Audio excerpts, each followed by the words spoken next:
La enfermería es una práctica y una profesión la cual desde su nacimiento ha pasado por distintos cambios y evoluciones hasta convertirse en lo que nosotros conocemos hoy en día. Pero enfocándonos en lo que era la civilización contemporánea, sabemos que esta surgió desde finales del siglo XIX hasta hoy en adelante. Sabemos que esta fue una época en la cual tanto los cuidados como las mujeres tomaron un gran auge. ¿Y esto por qué? Esto se dio debido a la revolución industrial y a las constantes guerras que se daban en este tiempo. Entonces, tanto los cuidados como el sistema de salud se vieron en necesidad de evolucionar como tal para poder mantener la vida de las personas a salvo. En la civilización contemporánea encontrábamos distintos tipos o corrientes de cuidado. Estas podían ser enfermería religiosa, órdenes liberales o órdenes femeninas. En la enfermería religiosa encontrábamos que había una ligera predominancia masculina, pero esta no era exclusiva. Y esto tras la pérdida de los bienes eclesiásticos. Por ende, desaparecen las órdenes hospitalarias que eran completamente masculinas, pero subsisten las pequeñas instituciones que estaban bajo órdenes femeninas.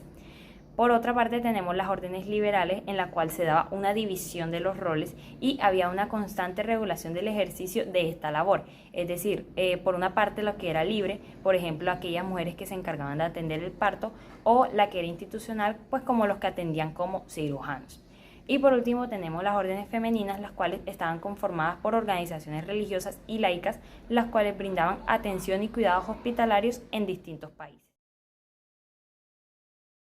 Debido a las guerras que surgieron en estos años, el uniforme de tela pesada y manga larga cambió por uno más práctico y cómodo, el cual tenía una falda un poco más corta, la manga recogida y estaba hecho en una tela ligera y fácil de lavar.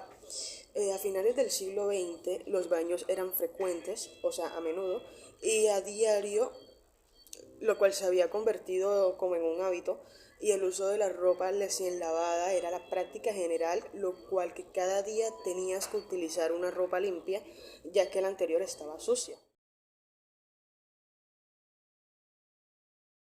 Anteriormente los cuidados eran correspondidos a la iglesia, principalmente a las congregaciones religiosas. Se le dan inicio a las primeras escuelas hacia la enfermería, las cuales sus clases eran dictadas por médicos de la época, el cual ayudaban a aumentar el conocimiento de ellas.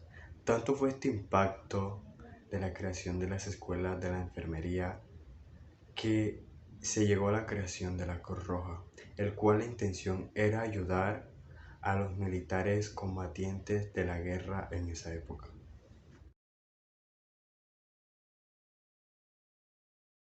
Se implementaron rediseños en los hospitales, el cual estaba constituido por organización de los pabellones, el cual fue la unión de los corredores con las habitaciones. Además de esto, hubo edificios adyacentes, donde ya tenían atención médica, cocina, lavandería y una buena administración.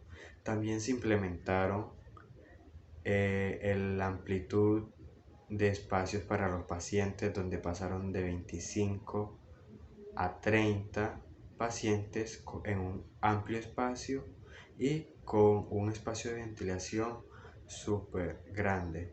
También se implementaron las medidas de asepsia y de antiasepsia. Y por último, las administraciones por vía de transfusiones sanguíneas. Los cuidados en este tipo de civilización variaban dependiendo de la clase en la que se encontraba la persona. Por ende, la asistencia sanitaria se torna de forma curativa, individual y fraccionaria. Entonces, en los tipos de clase que encontramos, primero tenemos la alta, en la cual la atención se da de manera domiciliaria en casas de reposo o en balnearios. También tenemos lo que era la clase media, que la atención era menos prioritaria, pero igual se tenían formas de aseguramiento para cubrir gastos, ya sea en farmacias o en entierros. Y por último tenemos la clase baja, la cual se daba la atención en hospitales benéficos, centros de experimentación o centros de enseñanza.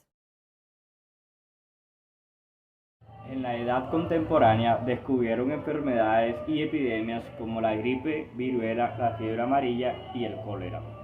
También con la revolución industrial trajo consigo una contaminación ambiental, el cual se presentaron muchas patologías respiratorias y también trajo la desnutrición. Como dato importante, debido a la revolución industrial hubo trabajos forzosos infantiles, el cual en esos tiempos la mortalidad infantil era del 25% en el primer año y aumentó a lo largo de 5 años un 50%. Impulsora de la enfermería en la edad contemporánea. Florence Nightingale fue una enfermera, escritora y estadística británica, considerada precursora de la enfermería profesional contemporánea y creadora del primer modelo conceptual de enfermería. Nightingale consideraba que el saneamiento de la población era saludable. Demostró la necesidad de ventilación, luz, comida nutritiva y ejercicio para restablecer la salud. En los hospitales creía que las camas habían de estar a ciertas distancias y que las enfermeras debían lavarse las manos con regularidad. Elizabeth Gurney, la cual fundó en 1840 una sociedad llamada Sociedad de Hermanas Protestantes de Caridad, y estas enfermeras eran enfermeras domiciliarias. Ella organizó un grupo llamado Amigos de los Pobres, con funciones beneficiarias de enfermería a domicilio, lo cual visitaban a los pobres enfermos, le prestaban las ayudas y cuidados que ellos necesitaban.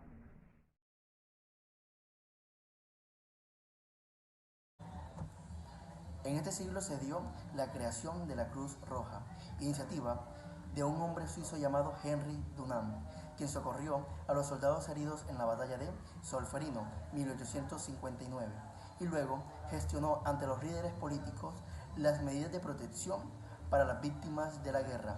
Él tenía dos ideas principales. La primera era la formulación de un tratado de ejércitos en prestar obligatoriamente la asistencia a los soldados heridos, y la segunda era la fundación de sociedades nacionales que ayudarían para los servicios sanitarios de los distintos ejércitos.